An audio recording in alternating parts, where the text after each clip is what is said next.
Hello, family. There are only few leaders that have left a mark as dark and chaotic as Idi Amin Dada, the military dictator who ruled Uganda with an iron fist from 1971 to 1979.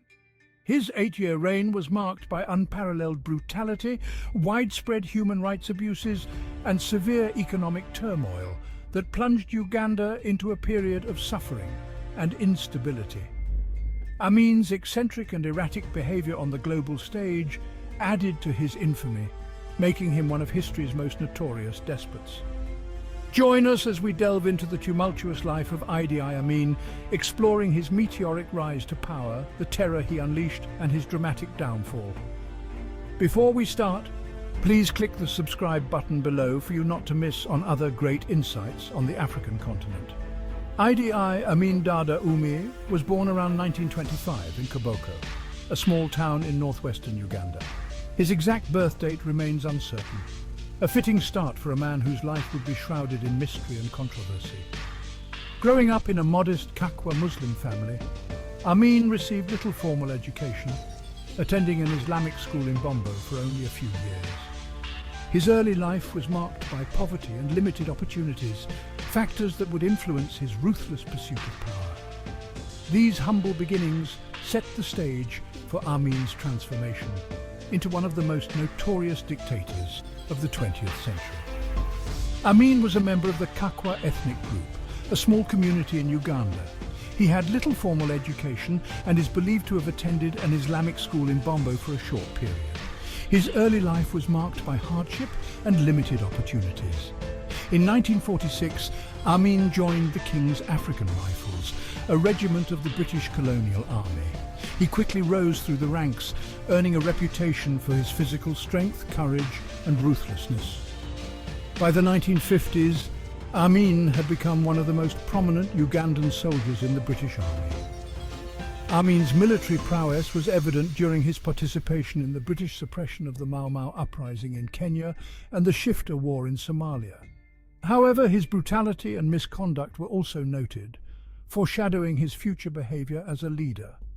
With Uganda's independence in 1962, Amin continued his military career, now serving in the Ugandan army.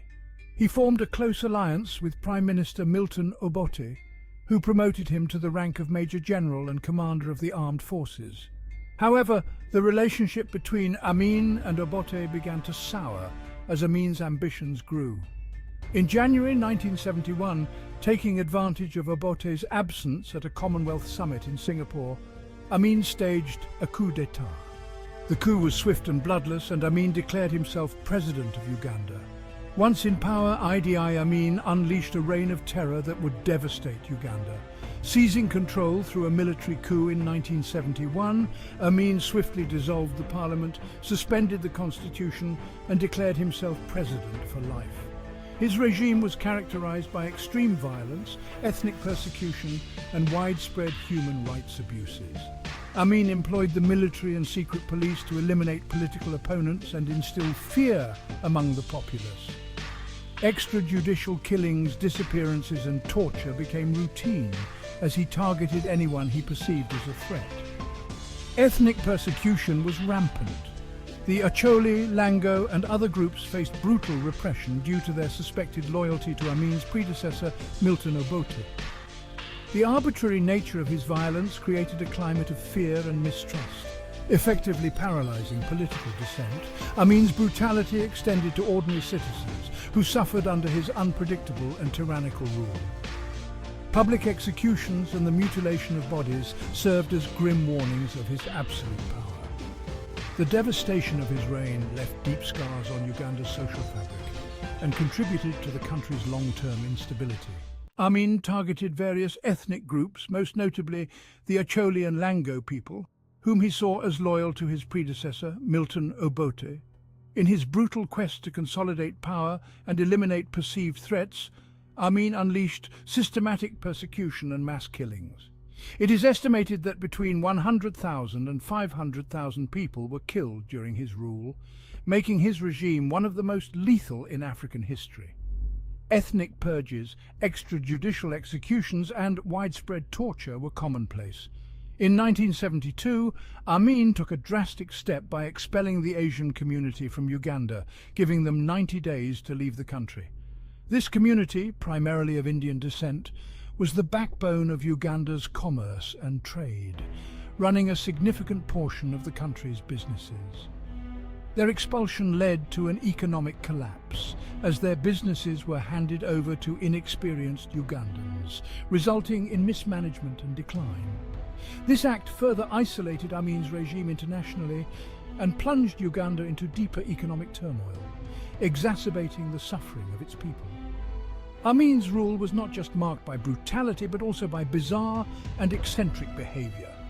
He declared himself conqueror of the British Empire and offered asylum to various international terrorists. His unpredictable actions alienated many countries, but he found support from Libya's Muammar Gaddafi and the Soviet Union. Amin's flamboyant personality and erratic decisions became legendary, cementing his reputation as one of the most bizarre dictators in history. Among his many eccentric actions, Amin sent a letter to Queen Elizabeth II, audaciously proposing marriage, an act that was both baffling and indicative of his delusions of grandeur. In 1975, he took his self-aggrandizement to another level by awarding himself the Victoria Cross, a prestigious British military honour for bravery that he had no right to claim, having never served in the British forces during a recognised conflict. Amin also declared himself conqueror of the British Empire, adding this self-styled title to a long list of grandiose epithets. His bizarre behaviour extended beyond titles and proposals. He reportedly kept the severed heads of political enemies in his freezer, further showcasing his brutal and unhinged nature. These actions, while sometimes absurd, underscored the dangerous and unpredictable nature of his rule.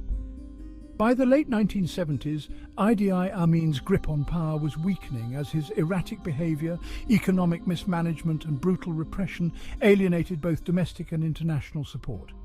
In 1978, in a desperate attempt to divert attention from internal issues, Amin launched an ill-fated invasion of Tanzania.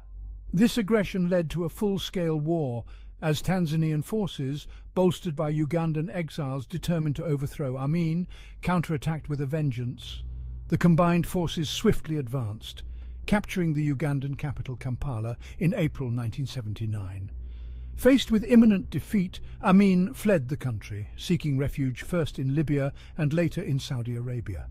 In exile, he lived a relatively quiet life under the protection of the Saudi government, which provided him with a stipend and housing. Despite numerous calls for his extradition to face justice for his crimes, Amin remained in Saudi Arabia until his death in 2003, evading accountability for the atrocities committed during his rule. In exile, Amin lived a relatively quiet life, shielded from prosecution by his host countries. He never faced justice for the atrocities committed during his rule, and his legacy remains a painful chapter in Uganda's history. Idi Amin's rise and fall serve as a stark reminder of the destructive potential of unchecked power and tyranny. His regime left a lasting scar on Uganda, but the resilience of its people has allowed the nation to rebuild and move forward. Thank you for watching. If you found this video informative, please like, share, and subscribe for more historical insights.